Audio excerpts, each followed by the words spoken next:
took away so much from just listening to this. So I hope that sometimes I'm going to stop and really read exactly verbatim what I wrote down, because I really feel like that, like the way in which some of these things were put were really important. So the first thing, first is, what is love, right? Like, what is love? Before we even talk about what the love languages are, we need to just go to the Bible. In 1 Corinthians 13, 4 through 7, love is patient, it is kind, it does not envy, it does not boast, it is not proud, it does not dishonor others, it is not self-seeking, it is not easily angered, it keeps no records of wrong. Love does not delight in evil, but rejoices in the truth. It always protects, it always trusts, it always hopes, and it always perseveres. Some big picture takeaways that I really like, the common theme that I found in both of these books is that love is not just a feeling. If you look at just this verse, it's actionable, right? It's behavioral. It is intentional. God created us for the need to give and to receive love. And love is as essential as meals are to our health. So what are the 5 love languages, right? The 5 love languages are behavioral. You guys are going to hear me emphasize behavior throughout this whole thing. It is behavioral expressions of love, and it can be divided into 5 categories: physical touch, words of affirmation, acts of service, gifts, and quality time. Paul said in John 3:18, "Dear children, let's not merely say that we love each other. Let us show the truth by our actions," right? And we don't always speak the love language that maybe our spouse or our kids do, right? So we sometimes we really have to work harder at learning what their love languages are. We need to be more intentional and pay attention to things that we can avoid. That, like, if words of affirmation is your child's love language, and you're always criticizing that child, that child's probably not going to feel very loved, right? It's like communicating in 2 different languages, right? So if somebody who speaks only English and somebody who speaks only Chinese, and they come together and there's a mutual attraction and they want to know each other, somebody's going to have to learn that other language, right? Like, in order to communicate, right? And it's the same way with the love languages. Your child probably has a primary love language that best communicates love to him or her. And speaking their primary love language meets a deep need for love, deep emotional need for love. And it doesn't mean that that's the only love language that they speak, right? As parents, we have to learn how to speak all 5. That primary love language just speaks more loudly to them than the others.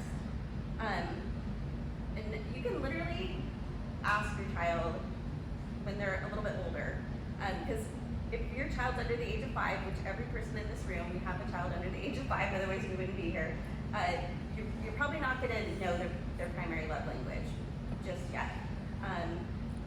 You can start to see clues, but it's not till they're just over the age of 5. But after that, when they're 5 to 10, and you say, how do you know that mommy loves you? Or how do you know dad loves you? And they will tell you. They're like, well, my dad always brings me something when he goes on vacation. Yes. Well, my dad's always hugging me. Duh, he loves me. Like, they will tell you what their love language is. You just have to really listen. So why are we talking about this if we don't know until they're 5 or older, right? Because research shows that emotional foundation of life is laid within the first 18 months, right? Particularly the mother-child relationship.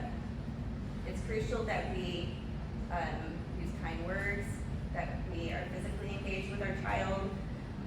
We need to pour in all 5 of these love languages to our kids. And over the next several years, your child's ability to express love increases as he continues to receive the love. He will increasingly learn to give love. And your child will sense how you feel about them by the way that you behave towards them. They know when we don't feel loving. they know, and they'll actually appreciate it when you're acting and behaving in a loving way, even when they know you're not feeling like it. You're tired. You've been up all night with a sick kid throwing up. You name it. But if they still see you like trying to encourage them when they know you're exhausted, they know and they feel that love. We can motivate through our behavior. Our children experience your love behaviorally. God didn't instruct us to only love in the language that comes natural to us, right? And just one quick note about when you do find that primary love language that your child speaks, don't expect that there's not setbacks, right? Like, well, I know that physical touch, I hug him every single day, all day, every day. Why is he acting out? Like, that's just not how it's gonna go. Maybe revisit some of the others. It's kind of like having like 5 tanks and you're just trying to keep them full. As parents, that's what we're trying to do. We're just trying to keep them full. So how do we keep those tanks full, right? We have to make sure our own tanks are full. And how do we do that? Especially at this stage, right? Like, we're tired. We're tired. We have kids that are sick constantly. We're potty training. We're trying to get meals on the table. We're not sleeping. We're up nursing. We're up pumping. We're doing all of these different things. So when we feel depleted, we may not behave lovingly, right? So we have to find ways, whether it's through your spouse or just through Scripture, seeking God, right, to try and refill those love tanks for ourselves, so that we can, in return, help our children fill theirs, because they're not capable yet at this age. This under 5 age, they're not capable of knowing to self-motivate, And I mean, we know that toddlers get upset for literally no logical reason, right? But when their tanks are totally depleted, we're not encouraging them, we're not physically present, we're not giving them hugs, of course they're gonna act out, right? So, if you know you're doing your best to really apply each of these 5 love languages to our kids, then, they're more likely to behave in a loving way. So it's like, sometimes we need to treat it kind of like an oil change. Like, okay, let's regroup. Where are they at? They're acting out. Okay, let's go through each of these 5 love languages and just kind of see an area that maybe I or my spouse or maybe a grandparent can help contribute into that love language. Because we all need to feel loved by our parent, right? We all need to feel loved by our spouse. And interestingly, when we complain, it may be communicating our primary love language is feeling depleted. Another way to put it is criticism often communicates that person's love language, and it's that area of the deepest emotional need. So just listen to what your spouse or what your child's complaining about. Well, he never helps me.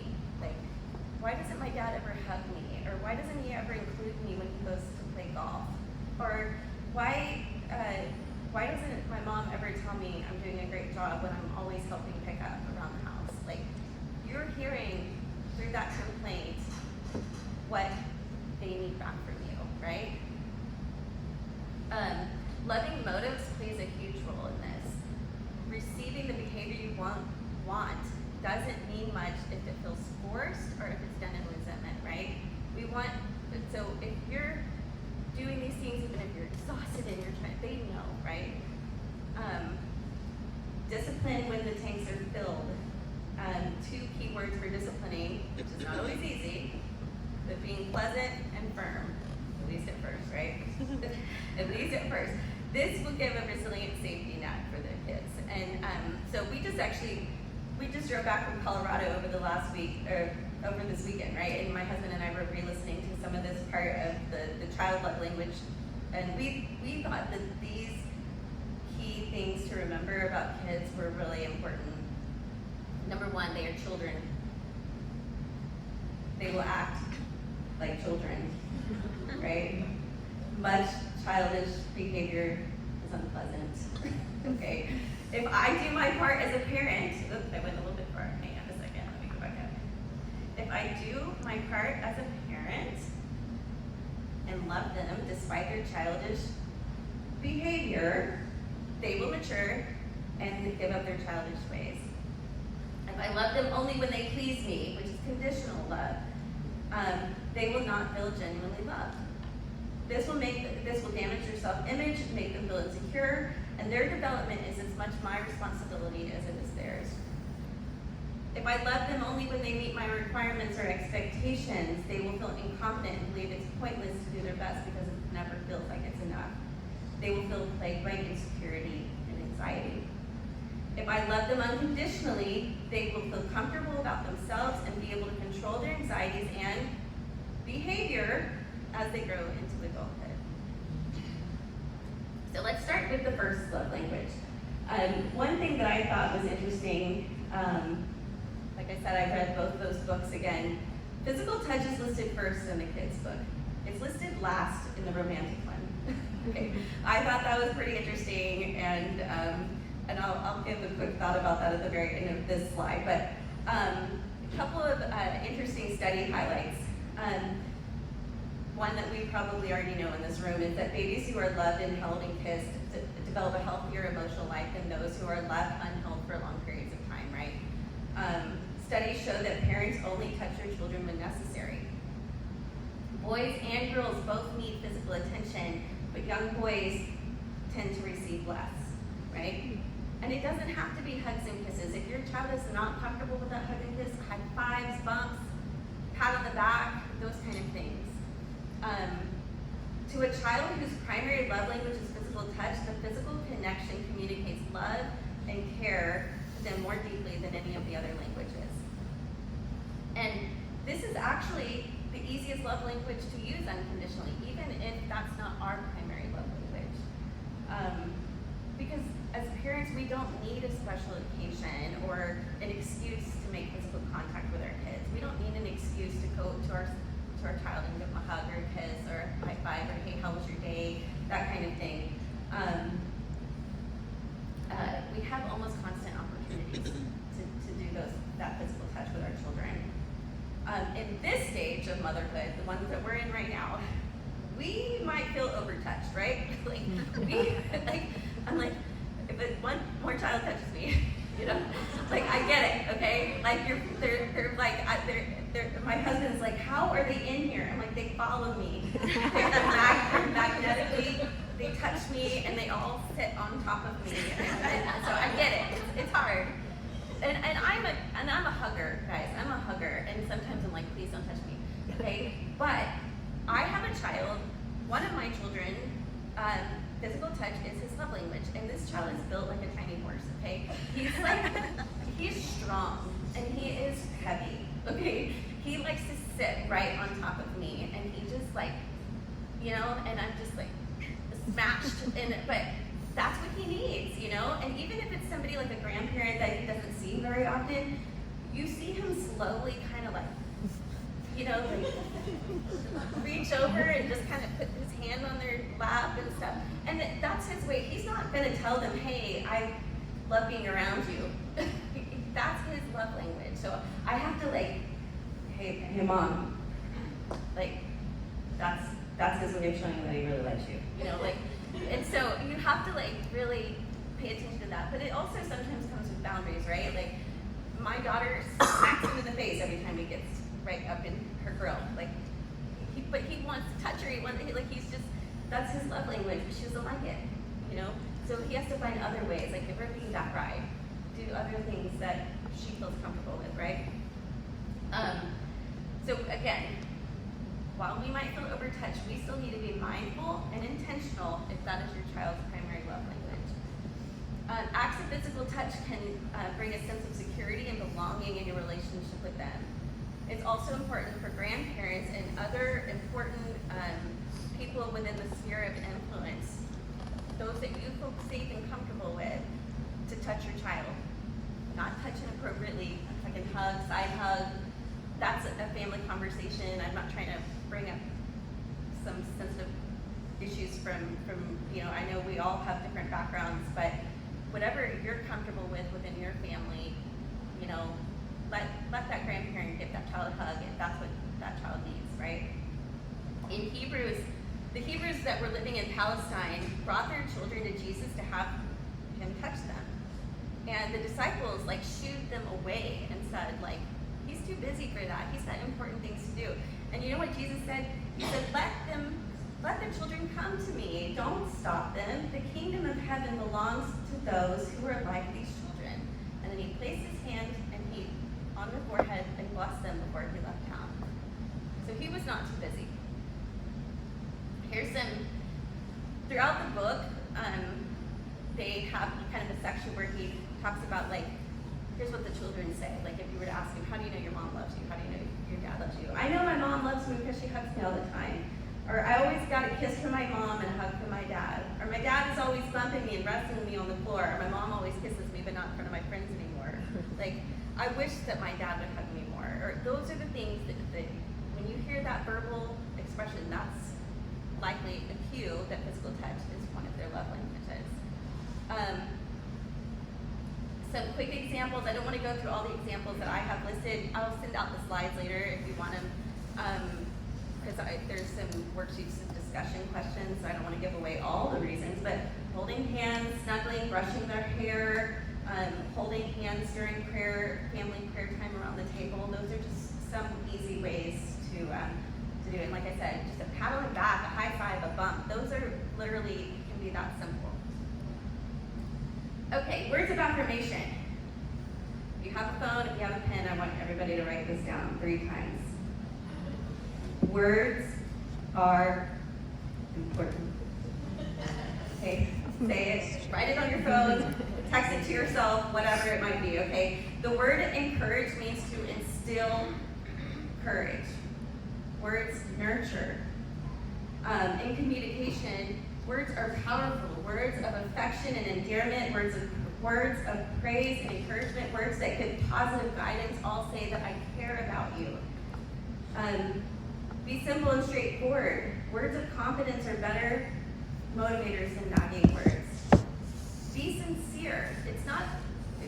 Words of affirmation is not meant to flatter. People see through flattering comments, right? Like, it's not about flattery, it's about sincere comments. Praise and affection are often combined in the messages that we give a child. We need to distinguish between them. The affection and love for the very being of the child, in contrast with praise for what the child does, behavior, achievements, conscious attitudes, things that they have control of. So those two things are very separate. Proverbs 15:1, a gentle answer turns away wrath. Proverbs 18:21, the tongue has the power of life and death. Proverbs 12:25, an anxious heart weighs the man down. And Mark Twain said, I can live on 2 months on a good compliment. The words I love you should always stand alone, right? Should always stand alone.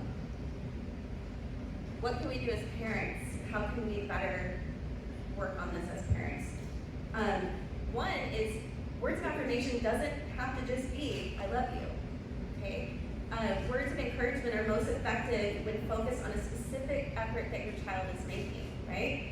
The goal is to catch your child doing something good and commend them for it. Like, hey, I noticed that you fed the dogs. Good job.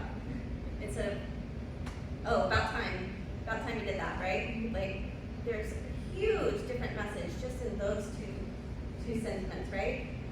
Consciously look for ways to affirm your child. Refrain from I love you but, or any type of condition that needs to be met, right? When they do something that you expect, again, affirm it with a positive statement. Positive messages delivered in a negative manner will always reap negative results. So the don't do this, don't do that, like, try to rephrase it if you can, right? And you don't have to praise every little thing. I do have a child. I also, words of affirmation is my love language. I have a child whose words of affirmation is his love language, and he's like, I can't say, hey, you're doing a great job. He's like, hey, what about me? Yes, you too. You did a great job. Like, you have to help them balance, right? Like, sometimes, he's very sensitive to criticism. very sensitive to criticism. I can be very sensitive to criticism, but helping him know the difference between, it's okay that I also tell your brother he didn't do a job. I don't have to always reaffirm you, right? We need to get into a place where he knows that, because I'm affirming him plenty. Let's see. Children know when they are given praise for justified reasons, or if they're just being given to make them feel good. They may interpret the latter as insincere. Praise needs to be justified, and it needs to be true. Ask yourself, are my children receiving positive and loving guidance? This will help them develop qualities that will serve them well for a lifetime. This will nurture their inner worth and their security, and again, it will just benefit for a lifetime. A child who tells you what they like and often seeks compliment feels love through words of affirmation, and refrain from harsh critical words. Some examples, again, I don't want to go through all my examples, but like if you don't want to just be like, oh, great job for every single thing, like, but he missed the basket. Like, oh, that was so close. That's one way to do it. Like, keep trying, you're going to get better, because again, encourage is to instill courage. You're trying to encourage them encourage, excuse me, Robin's telling me my skills. Anyway, so you're wanting to encourage them to keep trying to do better. You're not just saying, oh, you did great right off the bat. Like, that's not the whole purpose, right? Put a note in their lunchbox with affirming words. Ask what they want to be when they grow up, and help encourage them in ways that help them pursue that dream. When your child's feeling down, share 5 reasons why you're proud of them. Things that they say, like, oh, my mom and dad love me tell me they love me all the time. That's how I know that my parents love me. That's somebody with words of affirmation. All right, the next one, number 3, is quality time. Quality time is focused attention. The gift of presence communicates that you are important. It doesn't just mean doing things together. This is a way to get to know your child better. It often results in good conversation, whether you're, dad and son on the golf course, or you're doing dishes with your child, or you're folding clothes with your child, or doing something. Talk about your day, ask follow-up questions. When you're sharing, when you decide to share with your child maybe a story from your past or your childhood, it communicates to your child that my mom or my dad trusts me with that information. And a child whose quality time is their love language, that means so much to them. The more that you spend time with your child, the more that you converse and the more that you learn about each other. Bedtime is a good time, maybe not at this stage in life, but as a teenager, before bed, sitting with them, asking them about their day. I know at this stage, we're just getting them in the bed is the goal. Get them in the bed, but if you have that time, if bedtime's not a whole hard routine for you, then yeah, sit with them, read them the book, ask them questions about their day. They're never going to outgrow the need for quality conversation with their parents or other adults that are important to them. Learning to communicate on this level will teach them to communicate in their marriage and other important relationships. If the love tank is empty, the quality time love tank is empty, they will go to great lengths to have attention, even if it's negative, right? They will go to extraordinary lengths. And honestly, even if it's not their love language, our children need us, especially in this phase, right? They need that quality time. Some tips on what to do and how to behave ourselves during that time is maintain positive, intentional, and loving eye contact. Don't listen and do other things at the same time. Listen to what they're trying to express, observe their body language. And if you're not able to provide that undivided attention right then, tell them that. Say, I want to listen to what you're trying to tell me. I have got to finish this email for work. As soon as I'm done with that, I will come sit with you and we can talk about whatever you want to talk about. I'll be there in a minute, that kind of thing. We are keeping up with them from the sandbox to walking to all their other activities, and those things mean something to our children when we show up to their baseball games and those kind of things, right? If you struggle in this area, especially you have a busy schedule, you have a full-time job, your husband has a full-time job, write it in your planner and don't let other priorities get in its place. And don't limit talking to only correction time, right? We don't want that time to just be about all the things that we want them to improve on. Negative attention alone can't meet that need for love. And you don't even have to go anywhere to have quality time. You can do it in your living room with a book, right? Or you can just go on a walk together. You can do a camp out, even in your own living room. Exercise together, do a project together, bake together. And then here's one thing that Kyle and I think quality time is probably like our second love language, probably for both of us. And so one thing that we started doing, because we do have 4 children, is when they turn 4, we take them on a daddy, mommy, solo date. So when Ethan turned 4, we did it. When Grayson turned 4, we took him. And then every subsequent summer, they do it. So Ethan, when he was 4, 5, 6, 7, 8, every summer, it's me, Kyle, and Ethan. And then me, Kyle, and Grayson. Jordan had his first mommy daddy, and you guys, I think a 4-year-old, you don't think how much it impacts them, but they talk about this. They tell us that, they're like, remember when we went to color packing? Just you and me? When are we gonna do that again? They talk about this, and sometimes kind of we're like, we didn't even feel like it was that big of a deal, or they even noticed some of the things that we did, because we were intentional about the things that we were doing, and a special prayer over them, and all of that kind of stuff, and we, took them to a Ferris wheel or whatever. But we're very thoughtful about how we spend that time. But what they take from it is beyond what we thought that they would take from it. So that's one way, especially if you have multiple children, is find a way, even if you can't go on, take them out somewhere and it's too hard to find a babysitter for your other kids, find a way to pull that child aside and spend 10 minutes with him by himself or herself, right? Let's see, gifts. Okay, this is my lowest love language. So if you received a gift from me, I really did think about it, I promise. But gifts demonstrate that he or she was thinking about me, or that he or she remembered me. The Greek word is charis, which means undeserved gift. This goes with the idea that if the gift is deserved, then it's payment. Okay? So it doesn't have to cost money. It can be visual symbols, like our wedding rings are gifts, right? But then they symbolize our love and our commitment with our spouse. You don't have to wait for a special occasion, and the intangible gift is the gift of yourself to your child. The child must feel that the parent genuinely cares when they give that gift.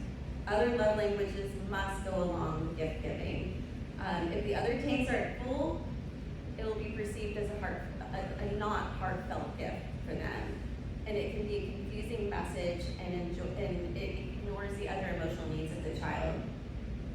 And it can also be considered conditional. Also, don't ever buy a non-essential toy if you can't afford it. That's not the goal. Okay, my child's love language is gifts, so I just have to constantly buy them a gift. That's not the goal. Be thoughtful about your purchases, and not every single toy has to be educational, but try to have it serve some sort of purpose, right? And it doesn't always have to come from a store. You can make something for them. Literally picking a rose out of your garden and handing it to them. It doesn't have to be like that. What matters is that you thought about them. And if this is your child's love language, they literally appreciate the gift wrap. Okay? They literally, that's part of the whole experience. They just ooh and ah over, and I'm a terrible gift wrapper, but it made me think, maybe I need to be better about this. They literally want to see, and they just slowly open the ribbon, and they just really want to take in the whole experience of the gift, right? They see this as an extension of your love, and they will display it proudly because it came from you. what the kids say. Oh, my daddy brought this for me when he was over in China. Or my mom got that for me for my first day of kindergarten. Or he loves it when I make gifts for him. Some examples, keep snacks or candies packed away as a treat from when you're away from home. Keep small stash of inexpensive gifts. Leave gifts for them when you're out of town. Send them to camp or school with a cute note. These kids will literally appreciate a stick of gum, okay? Like, it doesn't have to be a big deal. And our last one is acts of service, okay? Acts of service, parenting is a service-oriented education, right? The day that we found out that we're having kids, we signed up for 18 years of acts of service, okay? And then we go on reserves for the next, who knows how long. It depends on how independent your child is, right? So acts of service is physically and emotionally demanding. Therefore, as parents, it's important that we make sure that, again, we are attending to our own physical, spiritual, emotional needs. It's really hard to do this in this stage, but adequate sleep, eating right, exercising, taking care of ourselves, okay? We live in a society that's all about with them. Who knows what with them is? Anybody? This is my HR coming out. Okay, with them is what's in it for me. Okay, that's the acronym. What's in it for me? That's our society. What's in it for me? We want to teach our kids that nothing's in it for you. We want you to serve, right? We want you to serve other people. Service to a child is constant, so it may take many years, and it's surrounded by all sorts of other obligations that we have as adults, right? Our primary purpose in servicing our children is not to please them, but to do what's best for them. Invest in your child learning how to serve others. Teach them to cook. Teach them to do laundry. Teach them to pick up after themselves. One area where, this is not my greatest love language by any means, but I can make meals, and so I will make meals for people that need meals. And one time when my oldest was about 4 or 5, I saw him grab one of those little disposable trays that I cook in or whatever, and he put a bunch of random candy and chips and he covered it with oil. I was like, what are you doing? He's like, oh, I heard Miss Julie's sick. I'm gonna go drop this at her door. And I was like, really? He's like, yeah, that's what you do. And he's like, you want to be an example for your kids. And like, that touched my heart so much that he watched, and thought, I'm like, she's not gonna eat any of that. But like, it's so, like, that's still, the heart behind it is so huge, right? If this is your extraordinary gift, again, this is not mine. My husband is very, very good at acts of service, okay? Don't try to force that same gifting onto your child. Don't try to make a replica of yourself. If that is your gift, don't force it. They will find a way to use their other gifts, okay? The daily and the mundane tasks that we do, especially in this stage, those are acts of service for our children. And it can lead to long-term positive results, and we are investing into them, even if they don't ever remember what we're doing right now, right? Which they probably will not. Acts of service is an internally motivated desire to give one's energy to others. It is a gift that's not a necessity, and it's done freely. Also, we can request, but especially this is a really big with the spouse, okay? We can request, but let's not demand, right? Demanding spirit can cause resentment, and requests give direction of love, but demands stop the flow of love, okay? So for parents, especially because we're giving to a child at this stage of life that we're in right now, and they can't reciprocate at all, we have to sometimes do an attitude check on ourselves, right? We have to stop and say, I can't do this right now. And then you're just like, okay, he's 3. Okay, he's 3. He can't help you right now. Like, you have to stop and be like, he's not going to remember this. This is my child. I'm doing this for the right reasons. I'm going to keep going because God can sustain me through this. I can do all things through Christ. I'm going to keep going, right? The ultimate purpose for acts of service for children is to help them develop into mature adults who are able to give to others through acts of service. Being helpful to cherish loved ones and those persons who are not ever able to return those acts of kindness, right? Don't fall in the trap of teaching your children that acts of service is conditional or transactional. Your children need to see in you what you want them to develop. So if this is not an area that you're very good at, find simple ways at your tables, right? Text somebody from your table and say, hey, I remember that prayer request. How can I help? Do you need to drop your kid off at my house today? And you're just like, oh, I can't do that at my house right now. But yes, I will take your, you have to practice even within your own smaller circles, your neighbors across the street. Start small. If this is primary for your child, it doesn't mean that you have to jump at every single request that they make of you, okay? Just be mindful of their request, okay? And do things that you know that they would like for you to do with them. Like, if this is your child's love language and they're older, make flashcards before an upcoming test. Help them make a meal. Help them pack their bag. Help them get their clothes ready the night before for school. Those kind of things really go a long way. What the kids say, I know my mom loves me because she helps me with my homework, or she sews a button on my clothes, or she made a costume for me for the school play, and she made it for 2 other kids for the school play. So those are the kind of things that you know would be acts of service. That is all of them. Does anybody have any questions before we turn to discussion questions with our tables? Good, because you guys are going to have, oh, Kelly. Have you talked to the kids, to them, about the love languages and like how they can share them with each other and kind of explain Yeah, what to do with each other? actually, yesterday while I was doing these slides, with my 2 oldest, because they're almost 7 and 8.5. Separately, I brought them in and I said, Grayson, how do you know that mommy loves you? He's like, because she hugs me all the time. And he pointed right here. She lets me sit in her lap, and I was like, I already knew that this was his love language, but I'm like, and I was like, well, what about Dad? Oh, Dad likes it when I give him gifts, and he likes it when I do chores around the house. Like, that's definitely you, Father. And then the same with Ethan. Ethan is like, well, when you tell me I'm doing a great job. And he says, but also when you do puzzles with me, you sit with me, you do puzzles with me, that really means a lot to me. And I was like, well, what about that? He said, Dad likes it when I give him gifts. And he said, Dad likes it when I do chores around the house. I was like, this is why I brought them in separately. Because it's the same answer, right? But if you ask your child, if they're old enough, they will tell you, and they will observe what you like too. I'm like, well, what does mommy like, you know? Well, mommy likes for me to spend time with her. And mommy likes it when I'm showing that I appreciate what she does. Like, get on. Like, good job, kids. Let's get a piece of candy.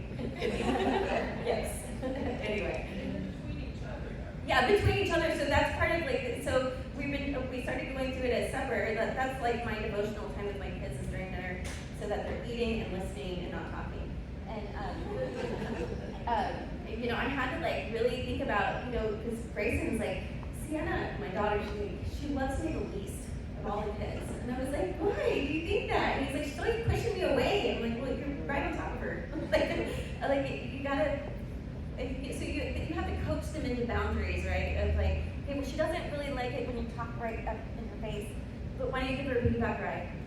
Or why don't you teach her how to, I don't know, whatever, run around and do whatever you gotta do that's like feeling connection. And I'm like, but then you also have to learn other things. And then with Ethan is words of affirmation kids, but he can be very critical. He's like, sometimes he has to put Grayson down to feel better about himself. And so I'm having to say, you like to be told that you are doing a great job. So how do you think that makes your brother feel when you tell him that's not that great of a job. Those kind of things, but that's part of the whole thing. We're trying to grow them into maturity and let them know the upsides and the downsides of their love language, right? We have to be intentional.